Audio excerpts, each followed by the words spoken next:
Welcome to the Great Detectives of Old Time Radio. From Boise, Idaho, this is your host, Adam Graham.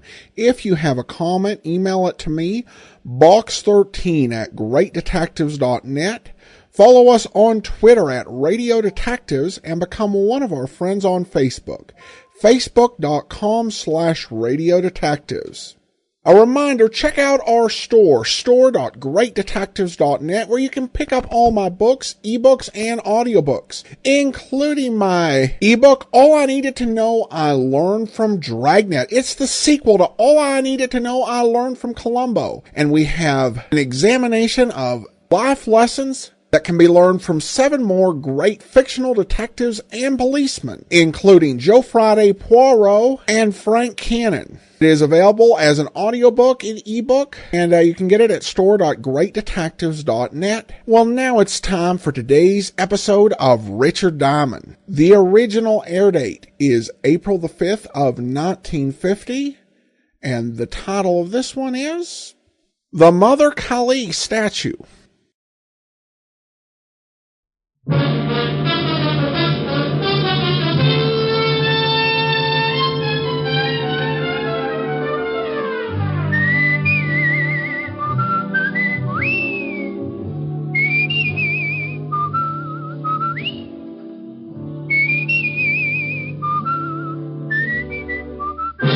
National Broadcasting Company presents Dick Powell as Richard Diamond, Private Detective.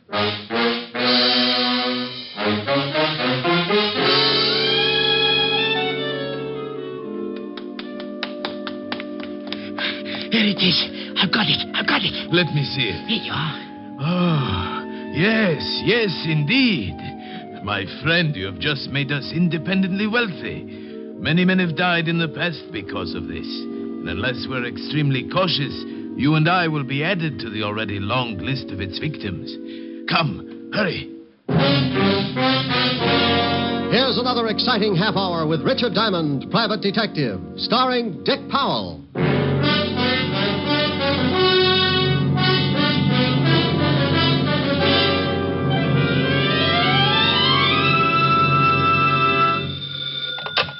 Diamond Detective Agency, where the blue of my eyes meets the gold in your wallet. Oh, that's pretty terrible.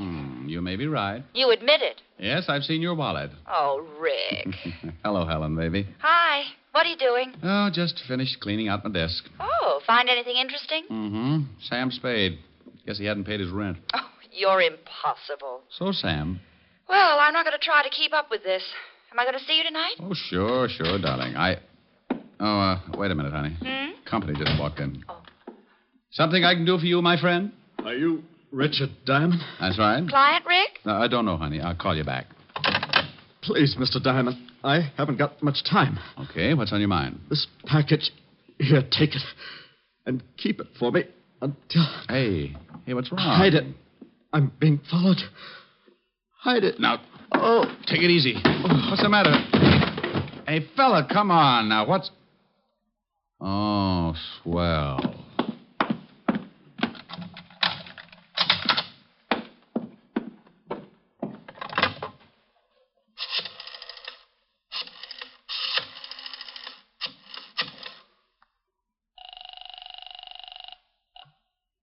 Fifth Precinct Police Station, Sergeant Otis. Otis, let me talk to the lieutenant. This Diamond? No, it's Ponder, and I think I've been doped. Now put the lieutenant on the line. Oh.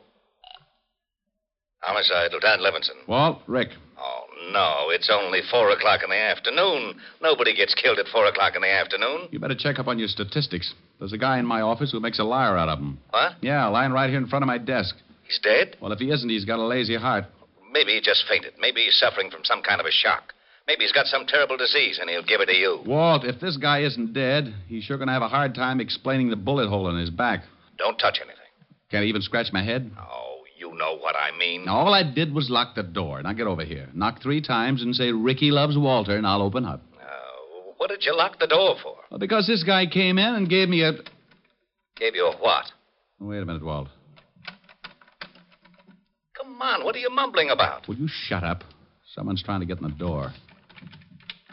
I'll see you when you get here, Walt.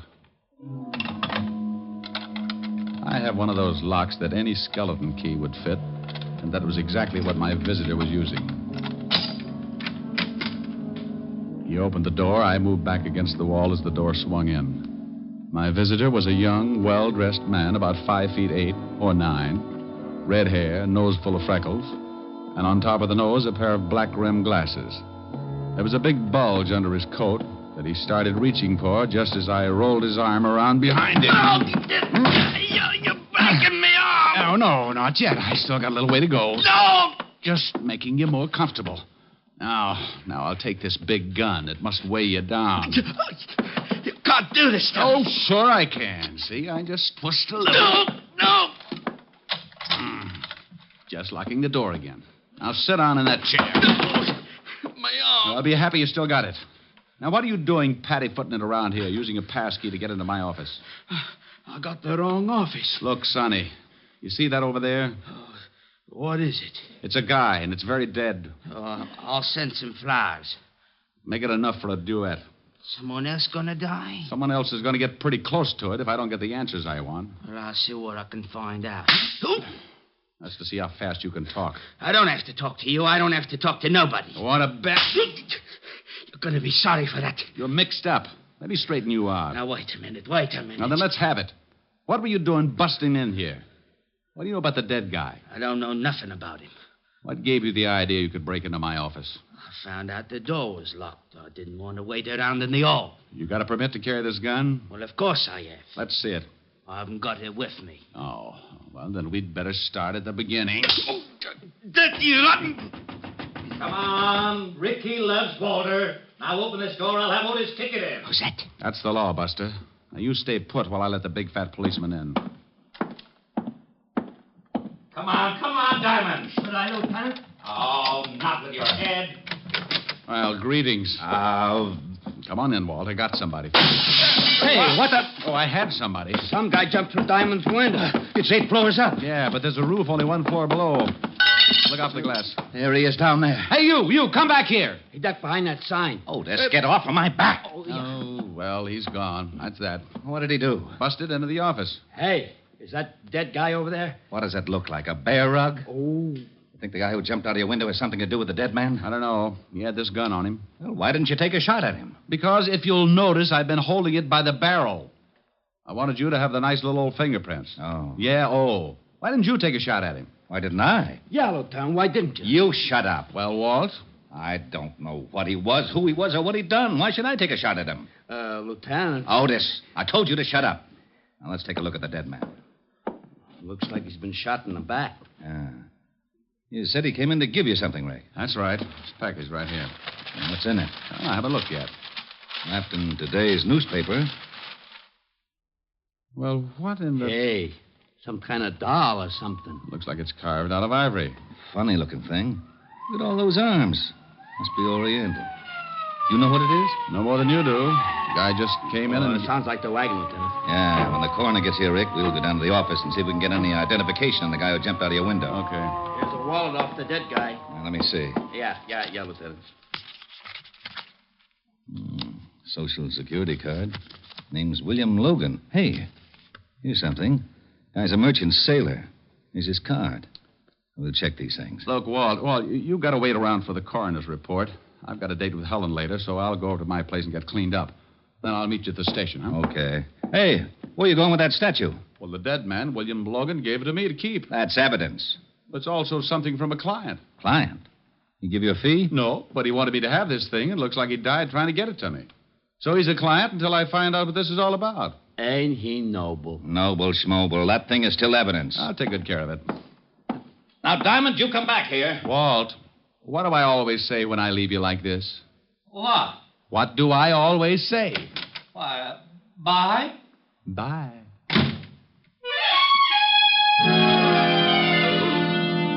I left Walt and headed for my flat on East 51st.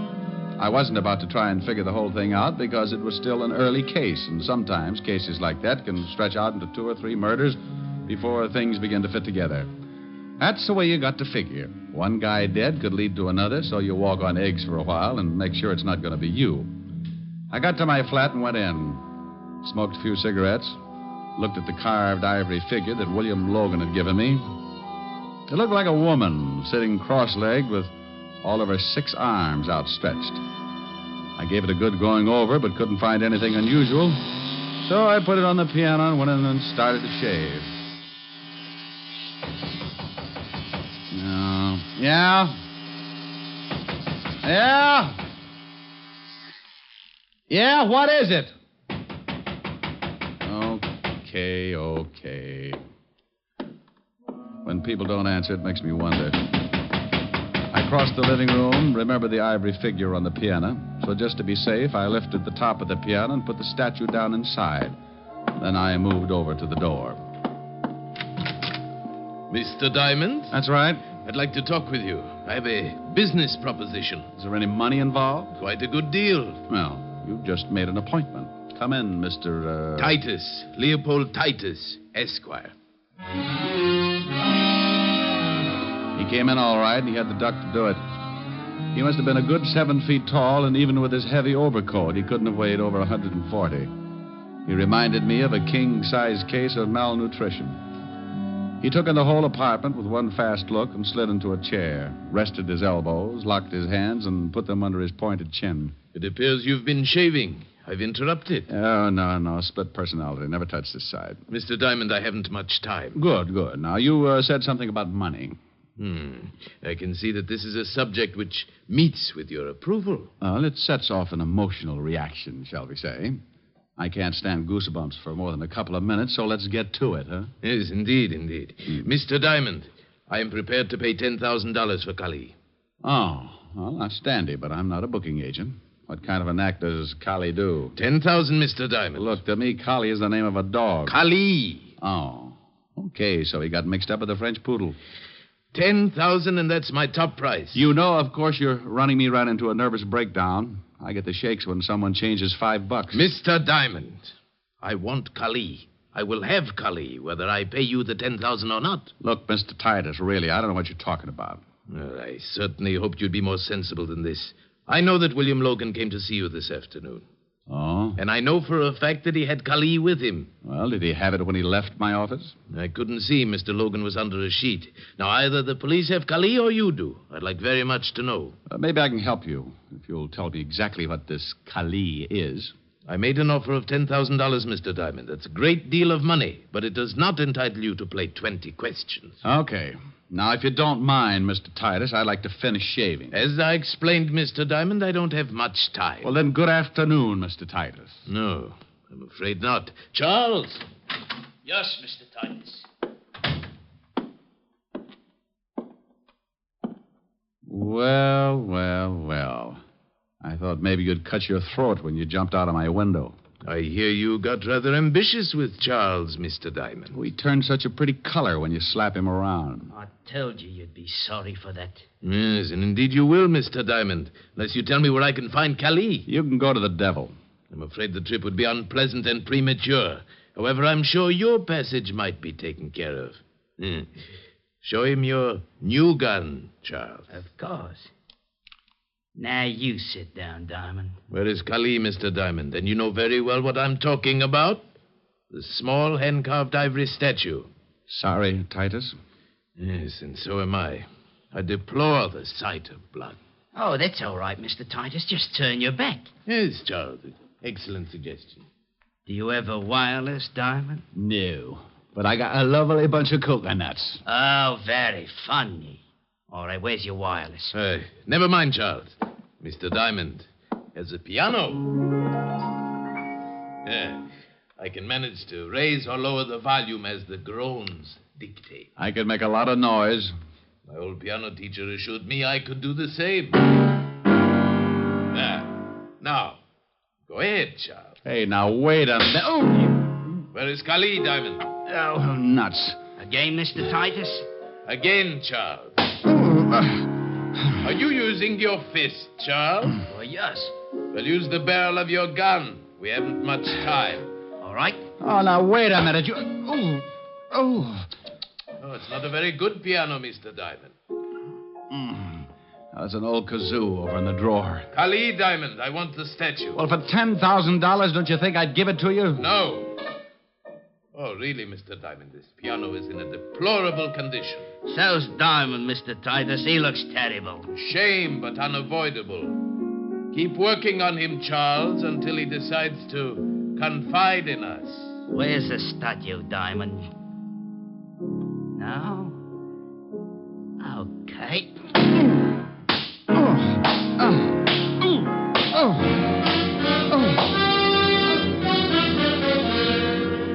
NBC is bringing you Richard Diamond, Private Detective, starring Dick Powell.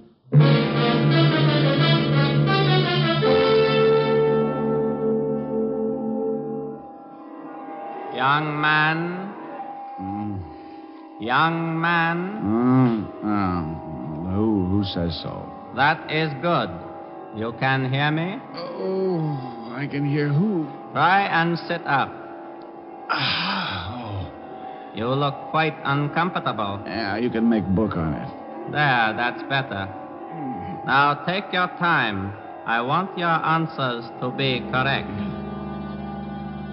Well, he got me into a sitting position, and when things finally stopped jumping around, I got a good look at him. Titus wasn't around. Neither was Charles, his little butcher. The room was dark except for a single light in the corner. The man standing before me was short, dressed in a tailored blue suit, his dark face standing out against a white turban on his head. He didn't smile or blink his eyes. I am Ahmed Benif. Oh, thanks. I'd introduce myself, but I've been pushed around so much I could be anybody. Mr. Titus and his man Charles can be very persuasive. Well, a gallon of blood and a few broken arms, anyone can do it. Where did they go? I got tired, took a nap. Did you give them Kali? Oh, no. Now, look, It is a very simple question. I know that a man came to your office with the statue. So does half of New York. I have been following Titus because I know the statue was stolen from him and that he would do anything to get it back. He led me to your office, then he led me here. If he has the statue, he has undoubtedly returned to his flat where he is preparing to leave for a place of safety. Well, I don't know whether he's got the statue or not. That is unfortunate. I have no more time to question you. I shall have to assume that Mr. Titus has the statue and kill you. He was like a cat. Before I could push myself to a standing position, he was around and back, and I felt something drop over my head and draw tight around my windpipe. Oh, I'm sorry, but I must know. If you will not tell me, I shall have to strangle you. Diamond! Come on. Ricky loves Walter. Now open this door. We shall meet again, Mr. Diamond. Come on, Rick. I know you're in there. You were supposed to be down at the station an hour ago. Oh, shut up. I don't want to break it down, but I will. Yeah, but I will. Okay, keep your badge on. Come on, step on it.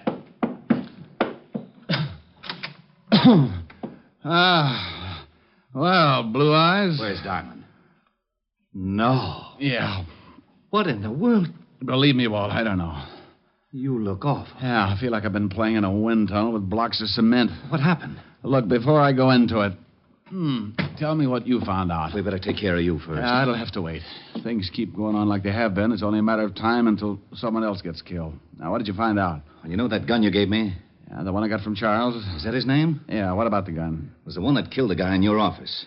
That's why you've got to get down to the station and try to identify this guy from the gallery. By the time I do that, he'll be out of the country. How do you know that? Ahmed Benif told me. Who the devil is Ahmed Benif? Guy with a turban tried to strangle me. Now, don't you start that. I'm not starting anything. He beat it out the back. If you had knocked on that door, I'd have been strangled to death. He the guy who beat you up like this? No.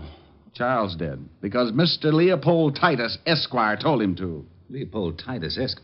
What are you trying to do? That's right. He was looking for Collie, and the first... Wait a minute. Collie? That's a dog. No, Walt, it isn't. It's an ivory statue.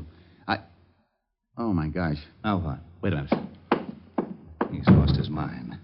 What are you doing on that piano? I'm looking for the statue. I put it in here. Please, Rick, slow down. Yeah, gone. Well, Titus has got it. He was playing the piano. Please, Rick, please. Walt, what did you find out about the dead man? William Logan? Yeah, what did you find out? He was a merchant seaman. Landed yesterday on the Queen of India out of Calcutta. Huh? Thanks, Walt. Where Where do you think you're going? Check with the steamship company.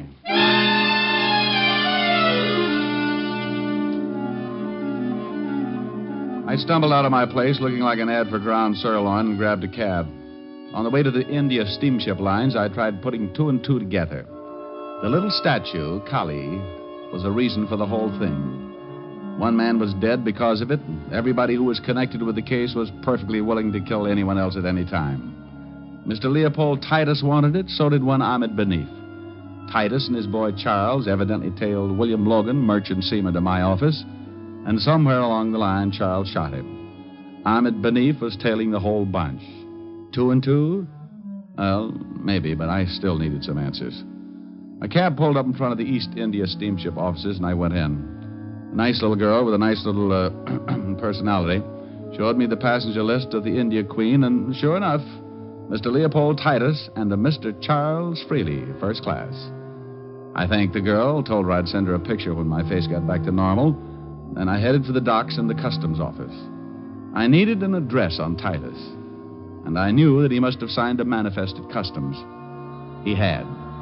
And 5 minutes later, I was back in my cab headed for the residence of Mr. Leopold Titus, Esquire, Kew Gardens, Long Island.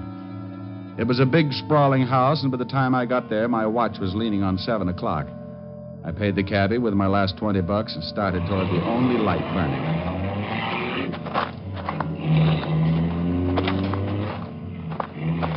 The light was coming from a downstairs room with tall French doors, so I went over the balcony and moved up for a better look. I got the look and went in fast. Titus. Mr. Diamond. I'm afraid you're a bit late. The place was a wreck. Titus was half sitting, half lying against the couch. There was blood all over him. Charles Freely was stretched out on the floor near the towering bookcases. He was looking up, staring, but not seeing a thing. Around his throat was a long, white length of cloth. Greed, Mr. Diamond. The price for greed comes extremely high, as you can well see. Ahmed Beneath? Oh, you've met. Yes, Ahmed Beneath. Quite as proficient with a gun as well as a strangling cord. I'll call an ambulance. No, Mr. Diamond. I'm having a twinge of conscience, so hear me out. You must find Beneath and stop him. Does he have Kali? Yes, he has Mother Kali. Mother Kali? As she is known by her followers. Tugs, Mr. Diamond. Have you ever heard of Tugs? No, I haven't. What are they? A cult long since believed extinct in India. An army of assassins banded together under the guidance of Mother Kali. Assassins? Yes, Mr. Diamond. Trained in the art of strangling. Oh, yes. I read something about that in a history book. It was a long time ago. Correct. They were suppressed by the British in 1830. You're trying to tell me they've started all over again? Absolutely. What about that little statue? Belongs to the man who has reorganized the Tugs. A symbol of his leadership, passed down through generations from one leader to the next. And to a collector worth a fortune. And you're a collector? A businessman. But I know a great many collectors who would pay a sizable fortune to get a hold of that statue. And Ahmed Beneath is one of those Tugs? Indeed he is. Where did you get the statue? Charles stole it for me from Ahmed Beneath. What about William Logan, the merchant seaman? Board ship from Calcutta. Logan discovered its value and stole it from us. Indeed, Ahmed Beneath is a Tug. The statue is his, passed down by his father and his father before him. I'll call the law. Mr. Diamond, please see that Charles is buried next to me. A mixed-up boy, but a good friend. Sure. Operator, give me... Put down the phone, Mr. Diamond. Put it down. Well, Beneath, this isn't very smart, is it? On the contrary, Mr. Diamond, it is very smart. I have the statue. And now you are the only man who could tell the authorities that once again the Tugs are rising all over India. How did you know I'd be here? I did not know.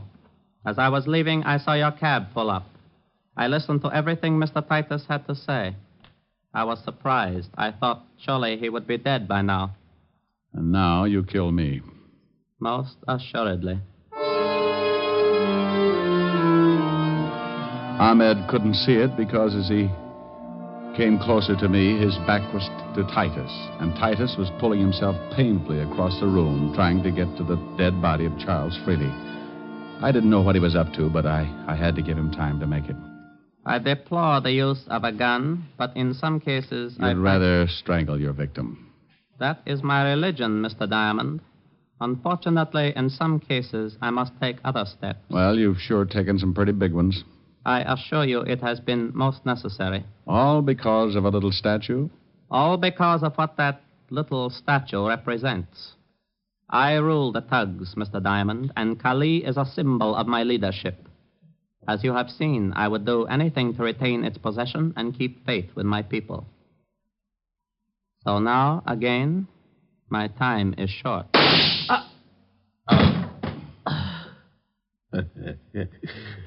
Indeed, it was short, wasn't it, Mr. Diamond? Indeed. I'm certainly happy that Charles had his new gun. Thanks, Titus. A pleasure. And now, quickly, 2 favors, Mr. Diamond. What are they?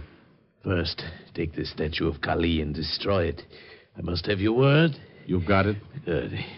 The second, I wish your honest opinion. I'll try. Once you directed me to the devil, and I said that it was a premature crossing. Yes?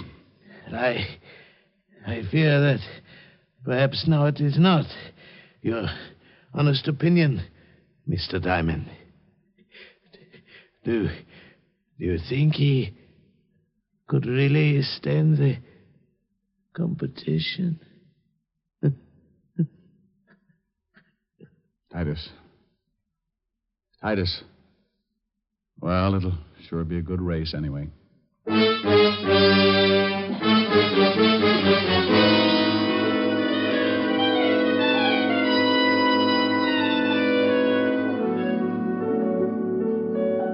How do you feel, Rick? Oh, I don't know. Pretty good, I guess. Want to tell me about it? No, I don't think so, honey. You just get confused with an old argument about right and wrong. Well, I wish you weren't so unhappy. Unhappy? Oh, honey, you said a bad word. I'm just mad about my bruises. Oh, I think the colors are lovely. Well, so do I. I've just got to be careful about wearing plaid. Oh, Rick. Pretty bad, huh? Yeah. Why don't you just sing something? All right, dear. I'd love to. Bye-bye, baby. Remember you're my baby. When you give me... Rick. Did you hear that? I certainly did. He's back. That's the grouch in the next building, isn't it?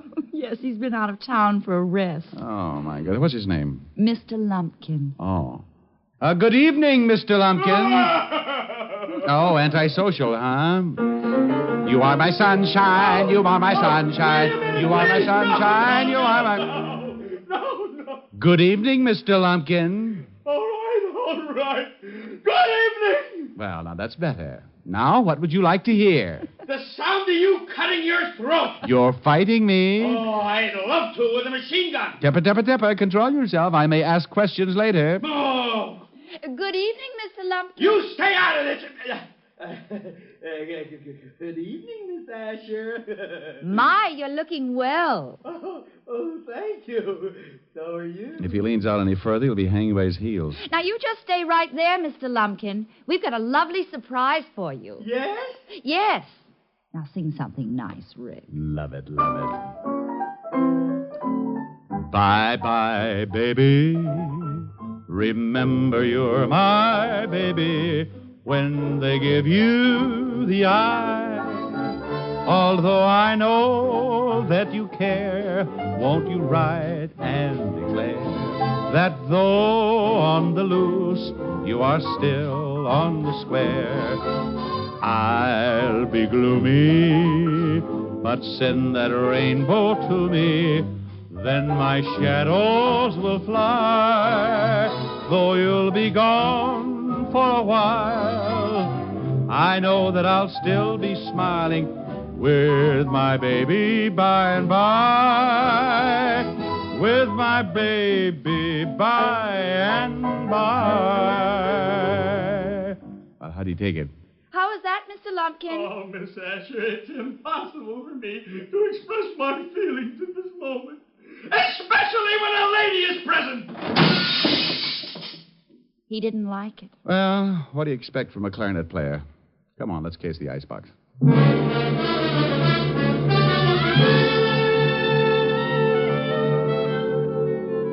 You have just heard Richard Diamond, Private Detective, starring Dick Powell. Gypsy Rose Lee visits Duffy's Tavern tomorrow on NBC.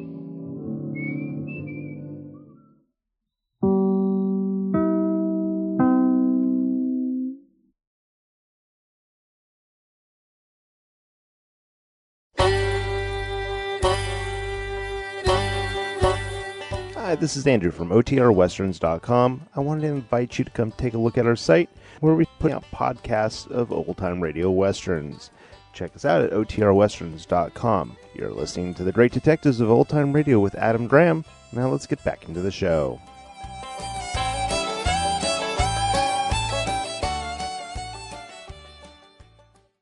Welcome back. An interesting episode. In some ways, particularly with the prime villain and the way he talks, it seems to evoke a little bit of Maltese Falcon, but not entirely. I do wonder, I'm not a complete expert in the filmography of Sidney Greenstreet, who played the Fat Man in Maltese Falcon, but I wonder if there's a combination of Greenstreet films being paid tribute here. Because the end, at least the part with him going for the gun to save the hero after being at loggerheads with him, kind of evokes the Mask of Demetrius. One thing I think was somewhat original, at least I have never seen / heard it before, was the idea of a villain who knows how to play the piano, so to cover up the sound of the hero being beat up. That is unique. So a fascinating episode with some interesting guest characters, and there may be even more here going on than I know.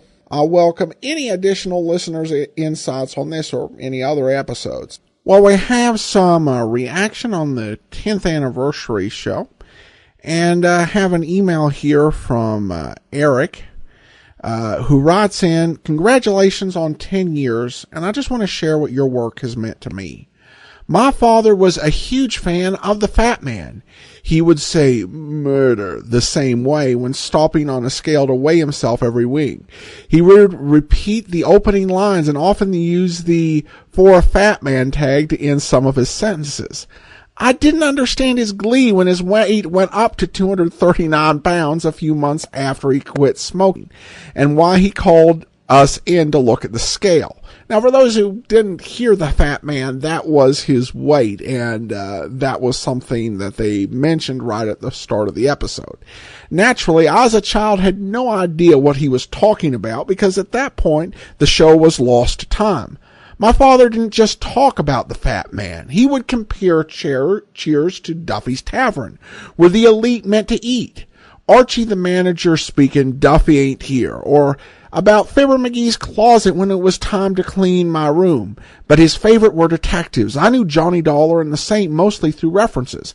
I thought he was completely embarrassing me when he did that, as I'm sure most kids at some point feel with their father's dated references. As he descended into ill health, really in the last 5 years of his life, he grew bitter and was in an increasing amount of pain. Through it all, he would tell me about when he was a homeless runaway on the Lower East Side. He'd find a shop with a radio and listen to detective stories. When he was old enough to enlist in the Army, which gave him a stable roof over his head, he tried never to miss an armed forces radio broadcast of a detective story. There was not much I could talk about with him over the last few years, when the pain of his condition and some of his struggles took much of of the joy out of his life. Then I stumbled, I forget just how, onto your show when you were starting The Fat Man. I told him I was listening and he lit up. Sometimes we'd listen to them together. Sometimes we just talk about the shows. It was really the only thing that made him forget, just the way they did when he was homeless, and one of the few ways we could connect. I don't just listen for nostalgia or to keep a connection with my father. I listen because many of the shows were very good. Like him, I enjoy the detective stories. We were both huge Columbo and the Rockford File watchers, and I'm happy that for half an hour or more each day, I can spend some time with some of the best genre offerings around. If not for the internet, these might have been lost to time. Just 15 years ago, there was almost no way for these to find a broad audience. But people like you are keeping them alive and vital for generations. Thanks, Adam. Here's wishing you 10 more years. Well, thank you for that note, Eric. It's really appreciated. And it's those notes that really make the show worth doing. And reminds me of the little opportunities we have here to make a difference. So appreciate your comments, and what a great story. George emails in, Adam, just listened to the anniversary show and wanted to pass along my congratulations on 10 great years of podcasting. Your work is tremendous, and the pleasure you brought to your listeners is immeasurable. Here's to many more great episodes. Over on Facebook, Debbie, Adam, you do a great job. I always enjoy your comments. You definitely have improved. Zant says I enjoyed the reflections. Stephen said that it was fun. Michael says I really enjoy these programs. Thank you for all your hard work. Brian says happy anniversary, Adam. Thanks for years of an enjoyment. And Karen writes, oh, you celebrated with a dragnet. Congratulations, Adams. Thanks so much for introducing me to the wonderful world of old-time radio. Well, you're welcome, Karen. And also have another comment from David, who says, Adam, congratulations on your 10th anniversary of podcasting. Your enthusiasm, knowledge, and pure love of old-time radio shows has made it a joy to witness your growth as you master your craft, and for fostering the love of these old shows and myself and so many others. Good luck in your next 10 years. Your friend in Schenectady, David. Thanks so much, David. And then RJ writes, congratulations, Adam. I'm still listening to Dragnet, first podcast I discovered. And Steve writes in that's a great effort, Adam. Been listening for about 3 years, but I'm currently a year behind. Thank you. And thank you so much for all the kind comments and your congratulations on 10 years of great detectives of old-time radio. It's definitely been a treat. All right, join us back here tomorrow, and we'll take a listen to an episode of Boston Blackie. Enemy to those who make him an enemy, friend to those who have no friend. Be sure and listen tomorrow. In the meantime, send your comments to box13 at greatdetectives.net. Follow us on Twitter at Radio